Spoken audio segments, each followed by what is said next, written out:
So welcome, everyone. Thank you for joining us today. We will be talking with Rick Gillis about his book, Leveling the Paying Field, a groundbreaking approach to achieving fair pay. For those of you online, please post your questions in the chat. For those of you in the room, please think about what you'd like to ask Rick. We will post questions at the end of the presentation. So Rick Gillis has been in the business of employment since 1997, when he was involved in the highly successful launch of the first local employment website to serve in the Houston market. His newest book, Leveling the Paying Field, a groundbreaking approach to achieving fair pay, is the sum of his varied and colorful career in sales, as a manager, author, speaker, award-winning media host, and now as an indisputable thought leader. Rick, I'm going to turn it over to you, and we will come back for questions at the end of your presentation. Thank you, Lynn. Thank you very much. Thank you guys for being here. This is kind of fun because I think we're talking mostly to people that are online, which makes sense. This is going to be, I've decided that tonight's presentation is going to be a hot mess. It's going to be all kinds of information that's going to be a little bit disjointed, and I'm setting up for that because if you'll stay with me to the end, at the very end, this is all going to make a lot of sense. I want to start with my PowerPoint's not pointing. Why is that? Did we get the, yeah, this thing's on. For some reason, I'm not advancing the screen. Let's see. For those of you, how do you do that? Oh, and it's working. Thank you. Wow, Lynn. Lynn is magical. Lynn is magical. Okay, that's cool. So the name of the book is Leveling the Paying Field. I'm actually very proud of that title because I came up with it about 2 weeks before we finished the manuscript. What's important is this groundbreaking approach to achieving fair pay.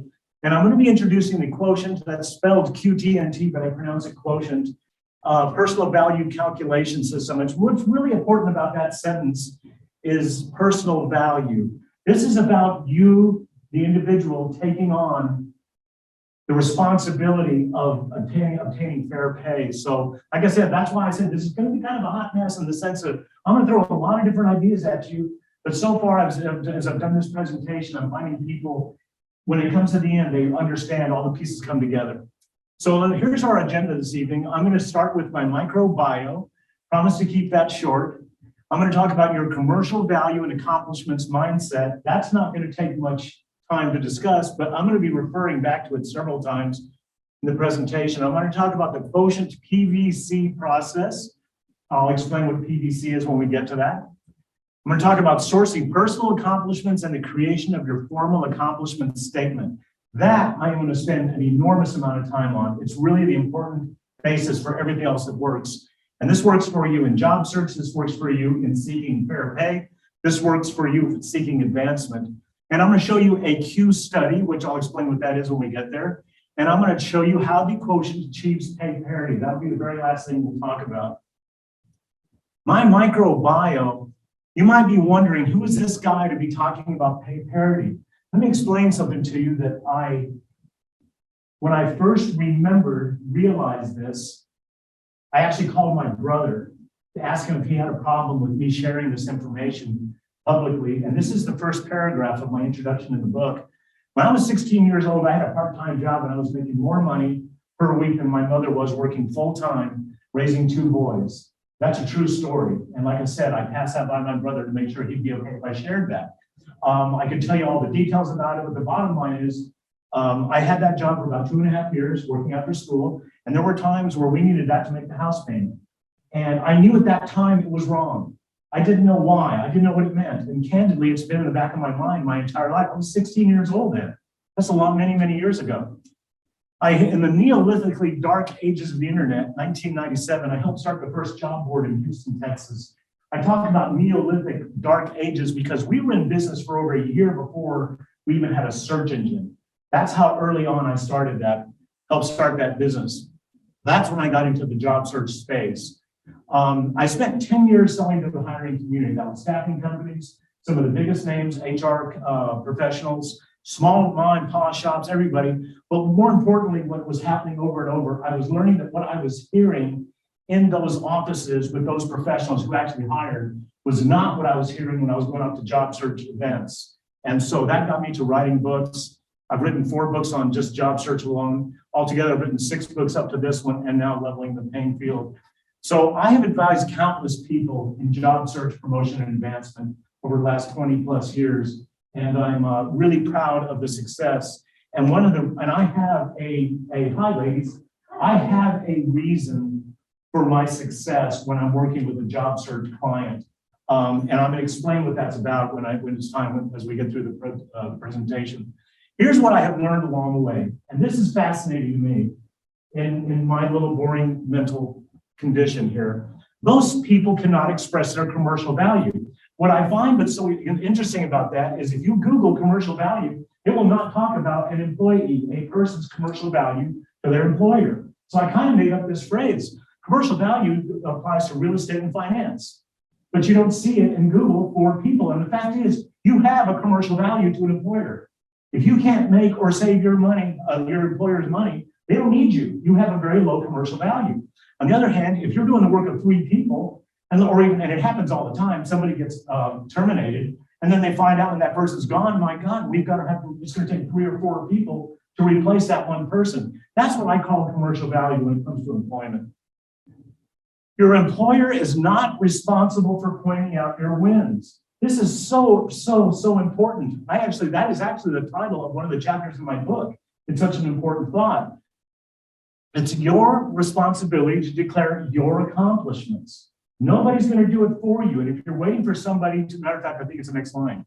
Your work, yes, this is a subtitle of one of my books, and it should have been the title of the book. But your work does not speak for itself. You do. You do. You're the only person that can speak for your work. It's so critically important. And the reason I really say this, and it's not about bragging or boasting. And I say that mainly because women have a problem promoting themselves, discussing their wins.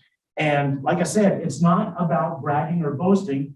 It's about informing and sharing that information. There's nothing wrong with that. Matter of fact, it's mandatory. Guys do it all the time. Hey, boss, you see what I did? You didn't do anything. Yeah, but didn't I look good trying? That's not what this is about. So this whole model is about everybody telling their employer the value they deliver. And it's not difficult to do, and I'm going to show you how to do it. So anyway, by the way, this is really important. On time and under budget is not an accomplishment. I hear that over and over when I'm working with clients. Well, they came in on time and under budget. That's not an accomplishment. That's what you're supposed to be doing. That's what you're supposed to be doing. That's what you're being paid for. So now the accomplishment mindset, I'm going to be referring back to this several times, but let me hit this a little bit real quickly right now. I'm a sales guy. Can you tell? I am always thinking about where I'm going to close the next deal, who I'm going to reach out to, how I can connect with somebody. I think about this 24/7 all the time. That's just the way my mind works. I've always been in sales. Anybody who's in sales or in business for themselves is always thinking like this. But somebody who gets a paycheck, what I call a paycheck worker, is always, turns off on Friday and maybe gets plugged back in on Monday. And I want everybody, including paycheck workers, to adopt this salesperson's point of view and always be thinking about how you're adding value. And I want people to, especially the accomplishments mindset, think about what they're doing as they're doing it.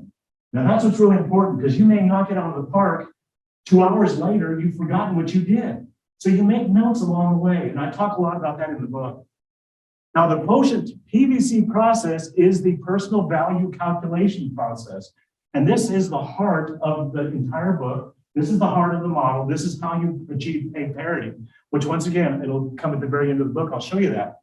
But the personal value calculation system, like I said, is what this is all about. It's about personal value, and the only person who can show that and share that is you, the individual. You cannot expect somebody to do it, because I even mentioned this in the book as well. Your boss is going to take credit for your work. And you know what? That's not necessarily an incorrect or wrong thing.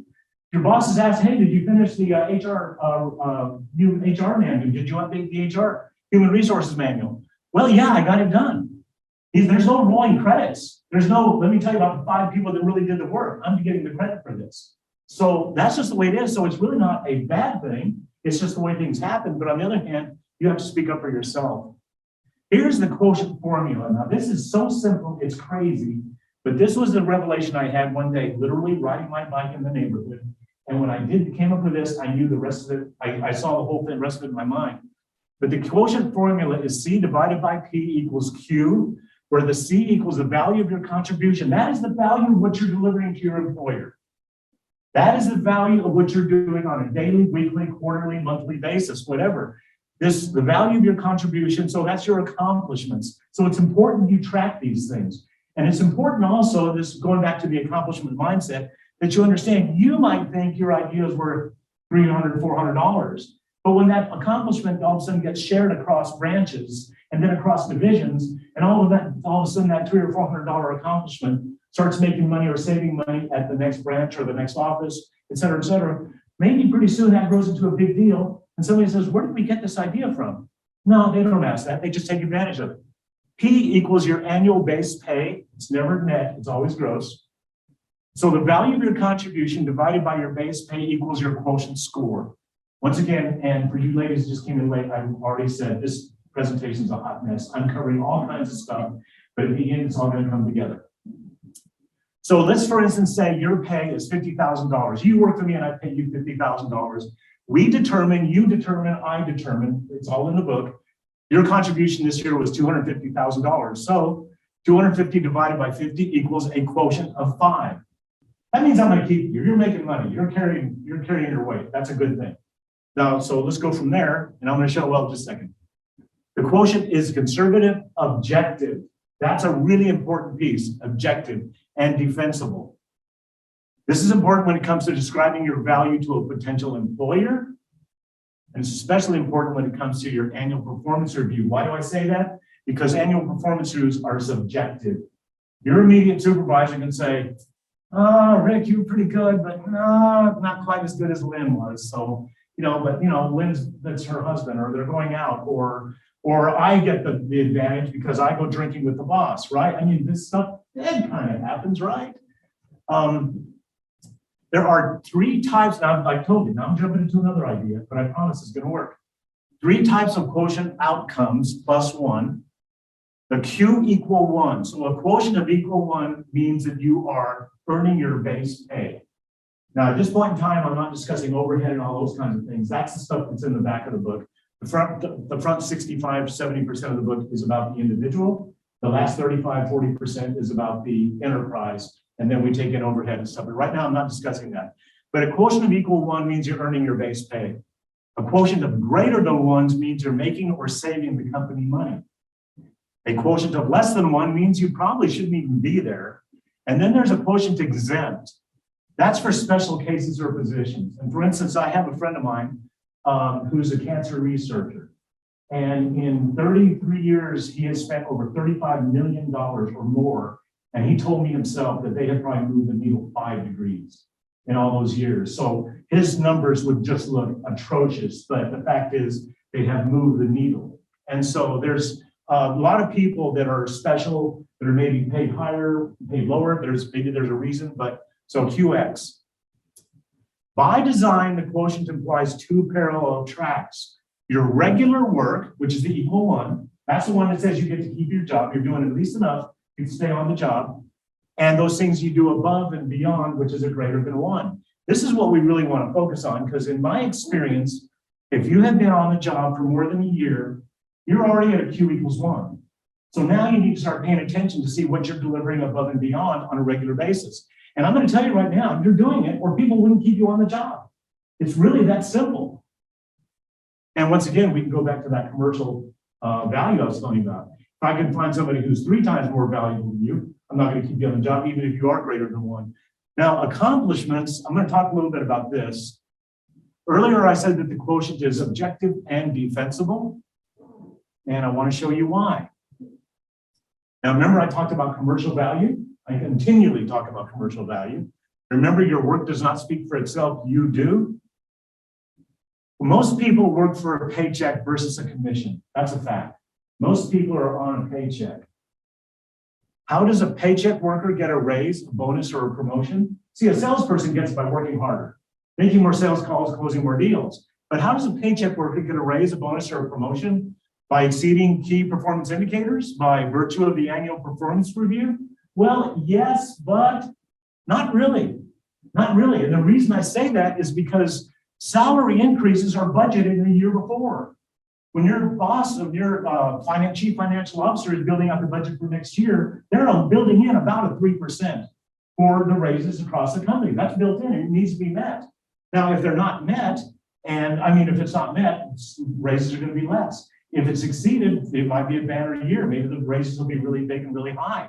But the fact is, there's a pool of money that has been set aside in the budget for salary increases next year, even though this is November, we're setting it up. So next January, it'll come out of this pool. Your idea is that you want to take the biggest part of that pool. And the only way to do that is to prove how valuable you are to the company, that if you leave, the company's going to collapse. It could happen. So you want to express how you make or save the company dollars. And I'm going to tell you right now, savings are a big deal.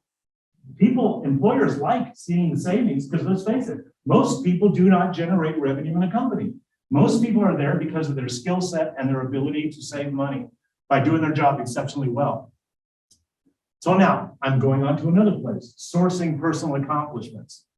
Now this is where I'm going to spend a significant amount of time because this is critical to the whole, everything I'm about.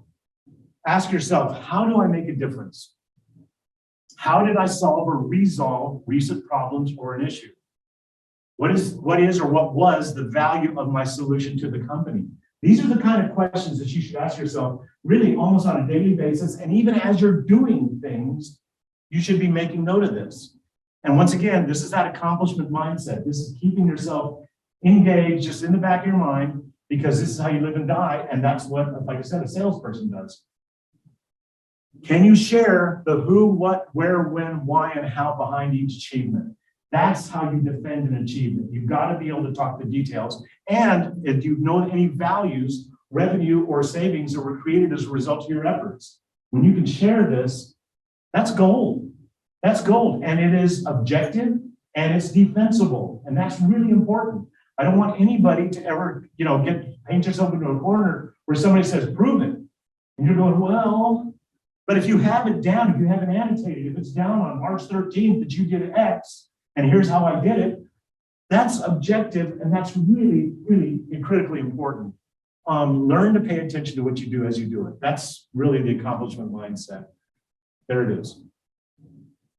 The formal written accomplishment statement. Now this I'm going to spend some time on, and this is where this whole thing kind of came from. The following document assumes you have accumulated a list of your personal best accomplishments over a set period of time.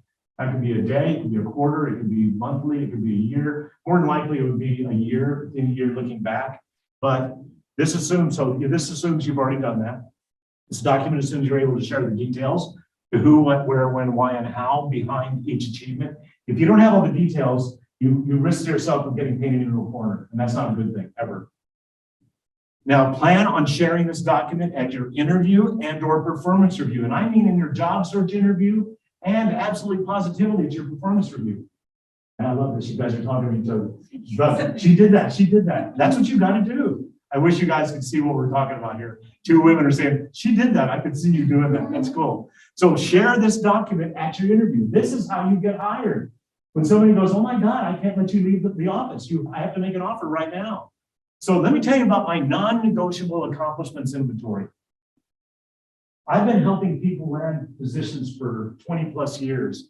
And I can tell you categorically that most people that reach out do not work with me. That's a fact. And the reason is I require them to do this accomplishments inventory. It's not negotiable. If they don't want to do this, I can't work with them. And the reason is when you have done this and you've done it to my level, that I'm going to show you guys in just a minute, you are ready for the interview. I've primed you. I've got you so ready for the interview. And more importantly, we are ready now to draft a resume. Because people start resumes off the top of their head, say, I've been working here, I've been working here, I've been working here. Well, if you've been working all those places, why aren't you still there? What value did you deliver? If not, we're wasting each other's time. So here's what the document looks like. And we're on a big screen, so you can see all that, because I'm going to blow this up even bigger. Normally, I do this in a Zoom small little format. So anybody watching this from home, this is going to get much bigger. So don't worry about trying to figure this out or see it, read it from here. But this is the document, and it's meant to be professional, and it's meant to have a lot of white space. And I've had 6 CEOs land using the same document, this format. You can go visit rickgillis.com, click on job search support at the bottom of any page, and you can find this document there that you can look at for yourself. Here's how you state an accomplishment. Every accomplishment has a beginning, responsible for what, a middle, resulting in, and an ending. Wow. Responsible for what, resulting in wow. Now it's time for me to share with you a Ricky story and an accomplishment. Prior to moving to Houston, which my wife and I did 26 years ago, I was managing an office park. I had 14 buildings on 20 acres of property, and I had countless tenants. And one Monday morning, I walked into my office, and the lady who ran the office was already at her desk. And there's this big Texas sheriff. That guy must have been 17 feet tall. At least he looked it to me. I walk in, there's this Texas sheriff with his big hat on, his big boots on, and he goes, "Richard Gillis?" And I went, "Oh, I don't like this." And he looks at me and he hands me an envelope, says, "You've been served," and he walks out the door. I had just been sued. But what happened is I was being sued because a broker said I owed him a commission on a deal I had just closed. And I said, "No, I didn't." So I called my boss. He said, "Do you want the attorneys?" I said, we had 26 office parks across the nation. It was a big company. I called my boss out of town. He said, "Do you want the lawyers?" And I said, "No." I said, "Let me look into this first." I looked into it. I went to my predecessor's original lease file and I opened it up. I looked at it. The broker was right. I had made a mistake. I was wrong, and I was really upset with myself. I called my boss up and said, "I need an $8,000 check." He cut that check for me, sent it out. I went and delivered it to the broker. I went back in and I told Gay, the lady that worked with me, I said, "You and I are going to go through every single lease, and we're going to annotate any changes made, whatever, anywhere in those leases, and we're going to put a cover sheet on that document. And we're going to annotate, so this will never happen again. In the future, nobody can make this mistake like I had." My predecessor had just handwritten tiny little realtor will be paid on all these renewals. I had missed it. 2 or 3 months later, my boss comes to town and he looking through a lease and he opens it up and he goes, "What's this?" And I just looked and I told him, I said, "Boss," I said, "I got so mad at myself that, when that happened, that Gay and I went through every single lease and we put a cover sheet. She checked all 185 leases. I checked all 185 leases, and we put a cover sheet on it." And he just looked at it, he closed it, and he just went, "Wow." 3 months later, I had 25 general managers across the nation hating my guts because they had to go through every one of their leases. But I saved the company millions of dollars in that.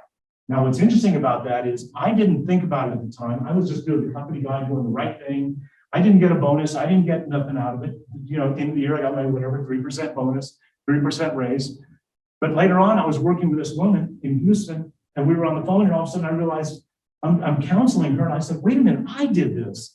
And I went over to my whiteboard and I wrote it down, exactly this. And I went researching and calling people back and asking them, "Hey, do you remember all this stuff?" And so I built on this accomplishment. Wow. Oh, now I need to explain to you who was responsible for what resulting in wow. Were I to go and interview with a real estate company and say I was responsible for saving my company millions of dollars as a result of creating a commercial lease document, they would say, "Wow, how did you do that?" And when somebody says, "How did you do that?" that's not really what they're saying. What they're really saying is, "Can you do that for me?" And that's the who, what, where, when, why, and how that you have to be able to defend and discuss anytime you go into an interview or into just reviewing with your boss to see if you're going to get a promotion. So wow comes from thinking through the value you delivered. Wow causes them to say, "How did you do that?" Wow causes offers, raises, bonuses, and promotions to happen. So responsible for what, resulting in wow, is what this document is about. Here's the document. So let's look at this a little bit. Like I said, there's a lot of white space. It's meant to be. I mean, if a CEO walks into, it's going to be a panel interview, 6, 7, 8 board of directors. Their board of directors, one person may look at this one and ask about that. Somebody else may look at that one. Somebody may look at this one. And that's it, they put it under pressure and all that kind of stuff. But this is the way things work, and you want this stuff to jump out. Now, here's the very first one. By the way, this is a real person that I worked with that went from IBM in Austin, Texas to Microsoft. So 4, maybe 5, 6, 7 years ago. So these are real accomplishments. But notice that first bullet. By the way, look at the header. It's meant to be as pretty as your resume because it's submitted with your resume in the online application. This document will turn heads when they receive it on the other end. Completed special assignments on inventory phaseouts, unallocated materials, and obsolete inventory, resulting in savings to the company of $1,500,000. That's an accomplishment. But here's what most people write. Completed special assignments on inventory phaseouts, unallocated materials, and obsolete inventory. That's not an accomplishment. That's just what? And I would actually say that's so what? So what? What's the big deal? You were doing what you're supposed to be doing. Now, if you add resulting in, and those two words are golden, and then finish the sentence, savings to the company $1,500,000, now you've got a wow. Let's look at another one. Delivered a 12% profit increase from previous management by establishing new institutional accounts, resulting in, those two words are golden. Tell you what, share that with everybody you know. Those two words are golden. $6 million in net new revenue. And by the way, they don't have to be $6 million or $1.5 million. They can be $1,000. They can be somebody who doesn't generate revenue that creates $300 a week. That's, $1,200 a month times 12 months, et cetera, et cetera. Pretty soon you're talking some real money. So that's another wow. Resulting in is gold. And I want to show you something else too. Whenever you're doing something like this, whenever you're writing a resume, I always want you to spell out the zeros. The zeros jump off a page. Let me show you. Here's how a manager scans an accomplishments document. Nobody's going to read all that stuff. And don't fool yourself and think they're, because you wrote all this great, wonderful stuff, what they're going to do is they're going to look at this, 1,500,000, 9082, 12%, 6,800,000, number one, 43% improvement, 18%, 40 associates, $10 million. Guess what? They're going to go back and read every line of this now. They're going to go back and study this, and they're going to challenge you on it. They're going to want it. They're going to ask you the who, what, where, when, why, and how. Tell me how this worked. Tell me what you did. They're scanning for wow. So, summing the sourcing of your accomplishments. It's your responsibility to declare your wins. Remember I said that. Take 5 minutes at the end of each day to note your calendar because accomplishments do not happen in a day. You make notes, and then when you look back, when you go back and look at it, you'll see that arc where something started here, but it took 3-4 weeks, 3 or 4 months before it came to pass. Note details now that might be important later. Found a way to cut 15 minutes daily for X process today. Could save $3,000 a week across 3 departments. That'd be like $450,000 a year right there. $3,000 doesn't sound like much. And you start adding it all up, and all of a sudden you're going, wow, I'm not making $450,000 a year. And I just did a process that saved, right? Copy and paste and save relevant email into your calendar and note that it's there. Which brings us to the Q study. I told you I was going to tell you about the Q study. This is really pretty cool because after, like I said, this hot mess of a presentation, the book is laid out. I think I get things a little smoother in the book because I had a really good editor. But the Q study are true stories of people I worked with that illustrate in detail how I developed their PV, their personal value calculations. There are 14 individual Q studies in the book. Here's Q study number 2. Lisa, an executive assistant to the COO and the CEO. Lisa is a friend of mine in Houston that I talked to probably 4 or 5 times over the 4 years or so that I was writing this book. And we would just talk sometimes. And one day I was talking to her and she just goes, what have I done? Now she's the executive assistant to the COO and the CEO for a mid-sized medical billing company. And she just says, what have I done? And I just went, whoa, what do you mean? And she didn't really kick me upside the head. It was such a great conversation, which is why I share it. She says, Rick, you keep talking about these people that saved $1 million and made $1 million. I said, I don't even relate. And I'm like, I'm not writing this book for $1 million producers. I'm writing this book for everybody else. So I was like, wow. So I challenged her to pay attention to her work. I said, Lisa, I want you to start paying attention to what you're doing every day as you're doing it. And I kind of left it at that. And 2 weeks later, she calls me and she said there was an electronics payment contract that she felt was not being handled properly. So she went and took it upon herself to bring out the contract, review it, look it over real closely. And this was not her responsibility. That's what's really cool about this. This is outside of her realm of responsibility. But working for the COO and the CEO, she had access to everything, let's face it. So she reviewed the contract and she found that she was right. Thresholds were being met in the contract, but discounts were not being taken by the person who was administering this agreement. And what she discovered was $72,000 in discounts were owed to the company. So fundamentally, she made the company $72,000 in probably an hour or so. That's what it comes down to. But let's go a little further and start digging into this thing. Her base pay is $66,000. Okay. So in what? In an hour, 2 hours, she more than doubled what she was delivering to her company, plus still working for the COO and the CEO, which, by the way, now she only works for the CEO. And she got a heck of a raise after all this was said and done. So you remember the quotient score. Value of your contribution divided by your base pay equals your quotient. So let's calculate Lisa's quotient. Her annual base pay is $66,000. That is your Q1. That's what she has to make in order. She has to deliver that much value in order to keep her job. Well, she's working for the COO and the CEO, so we know she's met that. That's a done deal. $66,000 is her base pay. Plus, she just saved the company $72,000.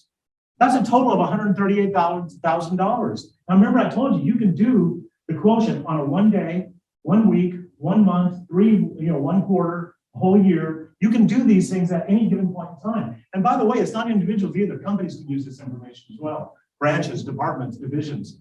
So there's the total value of her contribution over the course of an hour or two. So the total contribution divided by her base pay equals a quotient PVC score. So that means $138,000 divided by $66,000.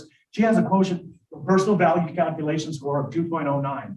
So in one event, she more than doubled her value to her company. One time. That 2.09 represents more than twice what she's being paid. And let me show you something now. Your base pay will always be the first value in this calculation, and it will always be the divisor.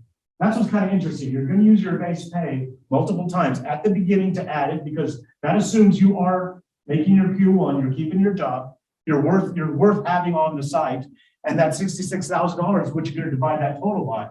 So your base pay will always be the first value in this equation, as well as the divisor. This is how Lisa would describe her accomplishment. I was responsible discovering unclaimed discounts owed to the company that resulted in $72,000 credit being applied to the electronic payments vendor account. That's a big win. That's a big win for somebody who doesn't make money for the company and didn't have any idea, and so let me take this a little further and show you. Okay, now in this case, Lisa's going to have to be able to discuss the who, what, where, when, why, and how behind her accomplishment. And she's going to be able to do that. Just like I'm doing it with you. This is Kate. She told me this. As well as any dollars made or saved. But that's not all Lisa's going to do on the job this year. So let's look at this again. Let's say she had 15 similar such wins this year. $66,000 plus $1,080,000, which is 15 times another $72,000. And obviously I just made this up, it's arbitrary. But that's $1,146,000. Now, if you take that $1,146,000 and divide it by her base pay, she's got a quotient of 17.36. She delivered more than 17 times what she was paid this year for being on the job. That's worth a bonus or a raise or a promotion. Now, I know she's not going to get a promotion. She's already at the top of the ladder in her position. But is that not worth a raise or a bonus? And I will tell you this too. Maybe this was somebody who had a really unusual, really hot year. So maybe they should just get a really good bonus. If they do this 2 or 3 years in a row and they keep getting that bonus, they need a raise. But a bonus is at minimum, I think, what's required here. And you can see where we're getting to how I'm going to talk about leveling the paying field. So the quotient levels the paying field. The quotient can overcome pay disparity. So let me give you a scenario here. Martha and me, have worked together for 10 years. We have the same job, reasonably similar qualifications, okay? And nobody has, equal pay for equal work. That's kind of hard sometimes to measure regardless, but it's annual performance review time, and we find out that comes a new year, and I got the raise and the promotion. Woohoo, yay me, yeah, baby. But as it happens in companies and all businesses, large and small, the word gets out that I had a quotient of 7 this year, while Martha had a quotient of 23. What? She delivers 16 times more verifiable value. Verifiable, this is objective. You have to be able to defend it. So I just could say, wait a minute, Martha's just going, what's going on? Well, let me tell you what, the quotient is defensible, it's objective, And it's not, once again, I'm going to repeat this, it's not subjective as our annual performance reviews. Your boss likes you, your boss doesn't like you, whatever. Calculated accurately, the quotient stands up to scrutiny. So what would her options be? Number one, she could go to her boss and say, look, I've got an issue. I want to talk about this. The only problem with that is I'm probably her boss now.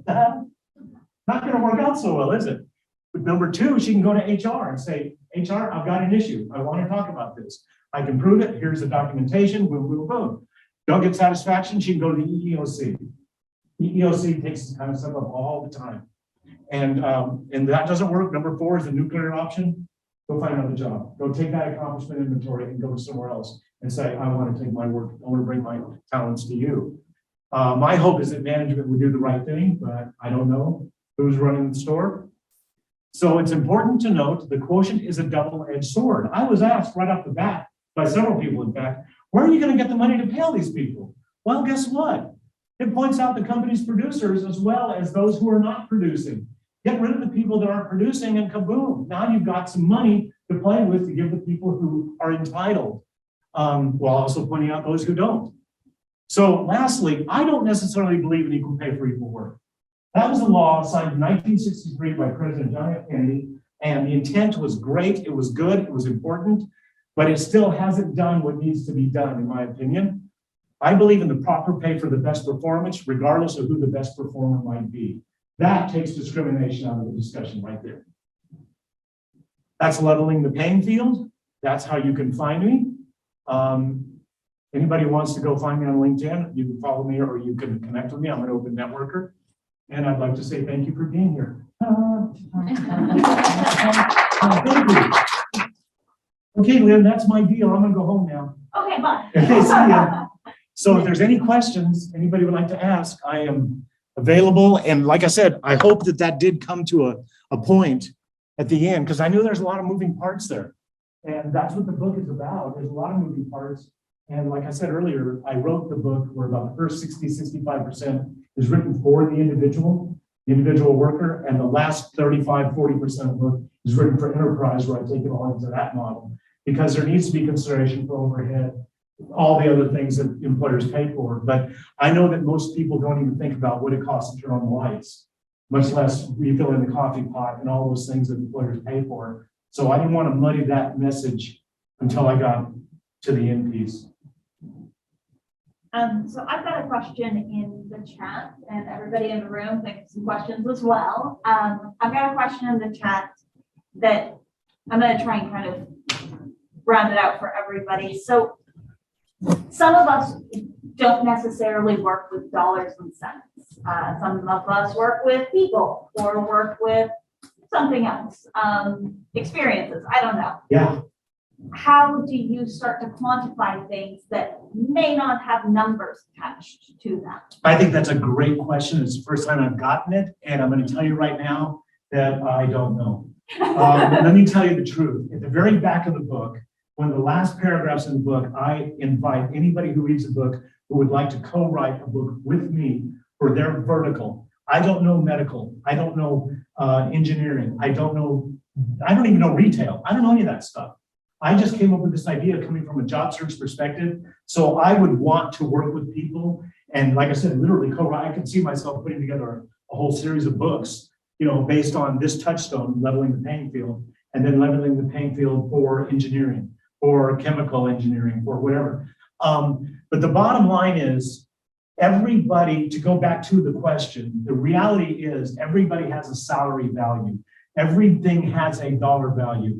Everybody has, like, let's say it's medical or something, I don't know. They have got enormous money investment in laboratories, in surgical suites, and whatever. So somebody somewhere actually can come up with a value. And now what is interesting, and this is fascinating to me, when I originally had this idea, I called it was a Sunday, and the next morning I called this friend of mine who was a retired chief financial officer in Houston. And he was a chief financial officer of one of the big hospital groups there. He had 48 entities under the umbrella. And I called him and I said, Cliff, I said, how do you determine the value of an individual worker? I said, it's got to be in the accounting somewhere. And he said, it's not. There's no such thing. And I went, wait a minute, you're kidding me. I said, so he explained to me, he said, let me give you for example. He said, Let's say there's a surgical suite. We have 11 people working, a $35,000 a year orderly and a $1,000 an hour surgeon. Okay, for $35 hour orderly and a $1,000 surgeon. He says, then we know all the costs. We know the cost of the suite, we know the cost of materials, and then we know all the cost of salaries. We add all that up and we divide it by 11. And that, you agree? That's what I understand as the accounting goes, because I know accountants, I don't know anything about this, but I was in awe of that. I said, you're kidding me. There is no way to determine an individual's contribution, the value of their contribution. He said, there is no way in the known accounting systems. And I was astonished by that. And that's when I knew I was really onto something with this idea of taking somebody's value, dividing by their base pay and coming up with a score. It's never been done before. And I have an undergraduate degree. I don't have an MBA. I don't have, PhD. I don't even know how to spell PhD, and the fact is, this is world class. And I think big data can use this information. And I think artificial intelligence can use this information, but it will be way past me. But I do think everything can be, with this mindset applied, those determinations, those numbers, those values. And I will also tell the person who asked that question, I have 14 Q studies in the book where I show you step by step how I establish values for a lot of different people that I have worked with. Because I've literally worked with thousands of people over the years, and several of these people who did step up and take me on as a job search support. We had some great going rounds and rounds. And I will tell you another thing too that's important while I'm on that. It's similar but different. Every time I would get somebody to tell me about an accomplishment, I would say, well, for instance, who came up with the process that led you to that accomplishment? They say, well, I came up with it. Well, wait a minute, isn't that an accomplishment in its own right? And very often I could work with somebody and I could get a couple of accomplishments and end up almost coming without 3 or 4 altogether, because I'm going, wait a minute, the fact that you had the sense to make the determination that this needed to be developed and then you executed on it, that's an accomplishment. And then the final result is its own accomplishment. So people need to think like this. And it really is about, it's the accomplishments mindset. Pay attention to what you're doing as you're doing it. That's a long answer for a non-question. That's okay. Okay, good. Anybody? Yes? Quick question. The whole resume. I've never seen that before. So, do you see having a traditional resume in addition to that? No, you know what? Right, can you repeat the question for the folks on Zoom? Donna, what Donna is saying, that I've really kind of revolutionized the whole idea of the resume based on this accomplishment document. And this accomplishment document is meant to support your resume. So I'm not saying this is not in lieu of a resume, this is in addition to. Now, the thing is, my resume format, which you can also find at rickgillis.com, in that same place, click on job search support at the bottom of every single page. And my site is about the book and about me and speaking and all that stuff. But this job search support, I've been doing it for so long. I've written 4 books on job search. And so I have invented my own resume format, and I call it the accomplishments-based resume. Because what I started with is my header, and there's a lot of reasons. See, let me just go ahead and talk about that real quick.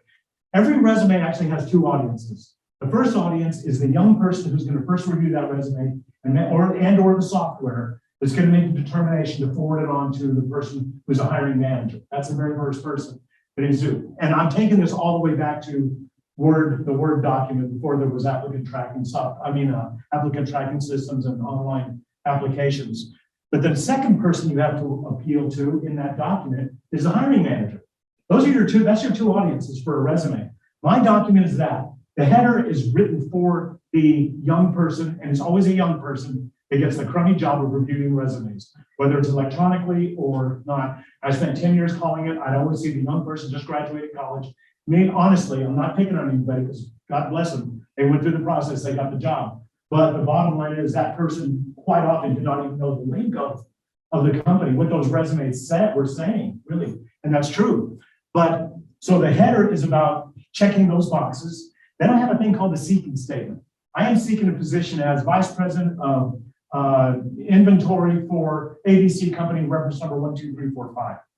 That's a single sentence floating above everything else. Make it easy for that person who may not even know the rest of it, especially if there's a reference number, to get it routed to the right person. Okay, the next line after that is my objective statement, which says, and this is written for the hiring manager. As a result of my skills and experience in education, I am capable of, finish the sentence. As a result of my skills, experience, and education, I am capable of doing this job like nobody's ever done it before. And you take that you answer, see, every job posting has a pain point. Every job posting has a pain point. If you read between the lines, nobody's telling you how wonderful the coffee breaks are, and we have free parking, all that stuff without expecting you to go to work. And that's all what's in between the lines. You read this stuff and you'll see it. So if you'll speak to the hiring manager and say, I'm gonna, did I say kick ass here? I just did. I'm gonna kick ass for you. I'm gonna do such a good job. You're gonna be so proud to have me. That's what you need to say in a resume. So underneath that statement, the objective statement, as a result of my skills, experience, and education, I have 4 accomplishments that came out of this document. The 4 most relevant accomplishments that go under there to reinforce that I'm going to do this for you. Let me show you how I've done it for everybody else. And underneath that, I have a very abbreviated resume, employment history. 1-2 lines, the name of the company, the years you were there, your position held, that's all you need. And go to the next one. Then on page 2, that's when we start getting all traditional. The name of the company, all the positions, all the bullets you want. I don't care what you do on the rest of it. But that first page. And the other thing is at the bottom of my resume, I have a category called keywords. After education, everything else, keywords. Tell you a quick story. Have you guys ever heard of the whiteout technique on resumes in the old days with a Word document? I used to teach people to copy and paste the entire, I used to teach people how to copy and paste the entire job posting, but at the bottom, now this is a Word document, you've already got it, I see it. At the bottom of a Word document, type in the copy and paste, 1,900 words, it'll fit there, reduce it to a 1-point font, you highlight it, choose white from your color palette. There is no such thing as white. There's no white ink to print on white paper. So it would disappear. It would condense down to the size of about a 1/4 inch, 1,600 words. So I used to teach people to do that. And only that was in my first book, and that got me like 2 sentences in the Wall Street Journal. Woohoo, made the journal. But it was, so anyway, but the online software, first of all, what happened real quickly is all the software companies, all the young people were doing it, especially young people. And you can still find them on YouTube telling people how to do this. I'm saying, don't do it. You're found to be deceitful. The software will flag you as deceitful. And some of the softwares are so good, they can X your resume out of any other company you apply for that uses that software. So don't be deceitful. But I leave them, I reduce them to an 8-point, and I put in all those keywords down there. And what happens when you get to the interview is somebody says, what's with all these keywords down here? Well, you know, I use Google, and every time I do a search on Google, that's how you do it. So I thought I'd put them in here to make sure you don't miss me. So every time you see a term or a phrase that's not in the body of your resume, put it down there and just let it float. You don't have to change a resume over for every single job. That's the dumbest thing in the world. Such a bad waste of time. Let's get back to the book. Any other questions? We've got one on the Zoom that asks, so we now know the quotient system, but how do I bring that up to my manager at my annual review? Great and question. say, hey, I've got all Yes. these accomplishments that I have quantified. Yes. How do you know that they're quantified? Well, first of all, that's a great question. Let me answer what I think I was hearing first. And that is the bosses, nobody's gonna know about the quotient. So first of all, don't even call it that. So you can say, look, I can show you that I've delivered 5 times my base pay. That's how you would say that. As far as the other ones go, your boss not necessarily knowing those values, that kind of stuff, you need to educate them. Because if your boss does not know those values that you're discussing, you should be the boss. So I how do- really mean So how that. do you recommend approaching a boss with that kind of information? Like some of us, this is, it's a trope that women are bad at having those conversations. So how do you recommend? Well, you know we what? start? I'll tell you what, I'm going to go back to the whole thing. You've got to be sharing and informing others of your wins all the time. Let me tell you what, I actually write about this in the book specifically. And I tell people, let me be sexist. I tell women, practice this, do this, think about, well, COVID's going to get over at some point, and we're all going to be going out and having a drink after work at some point. But think back when you're hanging out with personal friends and you start telling about that job you did on the job you had and what you did on the job and how pleased you were and how pleased everybody was. and pay attention to your body language, pay attention to your face, pay attention to the words you're using, and then try taking it and repeating that same idea with a close friend, but maybe a business worker, a coworker, and in other words, I'm talking about practicing. Practice using these terms and doing it. Because the thing where the win is when you get in the elevator and it's you and the senior vice president. And you've got that 20 seconds between two floors where they can say, wow, hi, who are you? And I say, well, I'm Rick Gillis. I work on the 7th floor. Cool. What do you do there? Well, you know what? I tell you, I'm really proud of this thing that I just pulled off the other day. I was managed to save the company $7,000 by, wow, really? Have you got some time we could talk about that? That sounds really interesting. Come on. That happens. When you get in that elevator with that person, you have that 20, 30 seconds and you say, great weather we're having, huh? You just lost a heck of an opportunity to say something like, but this means that whole accomplishments mindset is working. You've got to have something current on top of your mind. You can't talk about something you did 3 years ago. That's not going to get it. You got to talk about something you did 3 days ago, 3 weeks ago, maybe in the last 3 months. So that's part of the mindset. But, I think back to that question, I think when somebody gets into that mindset and starts paying attention to all that they do and start looking at what those values mean. If it's medical, it's possibly human life involved. It's saving enormous costs, reducing expenses, reducing costs. If it's engineering, maybe this person found a way to do some welds and some brackets or something that put up a bridge less expensive than another way that we can now take out across the nation. Innovation happens all the time, and it's not just an American thing. Innovation happens globally, and it gets shared. And quite often, it's the person who came up with it that does not reap the benefit because somebody else saw it and figured it out, like my friend Donna was talking about earlier. So, any more questions? You think I answered it? Yes, Kate. Oh, no. Oh, okay. All right, never mind, Kate. I think all that back. You got that? Okay, then. I see Lynn working. All right, letting everybody in the chat know that this will be posted on Fort Worth Public Library YouTube page in a few days. As soon as we get it out of this. So thank you, Rick. Thank you all for joining us. Thank you all in the chat for joining us. I hope you can hear me. Thank you, Lynn. We are really glad that you joined us today. So at the entrance, you may have noticed the Doc Bookshop. They have books that you can order. We don't have the books here today, supply chain issues. But you can order the book if you want a copy. They also have signature cards so that you can get Rick's signature, not on the book itself, but you can have his signature if you'd like it. Those of you in the chat, I just posted the link to the doc. And so you can order from the doc as well, a copy of Leveling the Playing Field. I think that's everything I have for you today. Thank you so much. We have a great lineup of further programs here at the Fort Worth Public Library. You can check it out on our website all through 2022. We look forward to seeing you all again soon.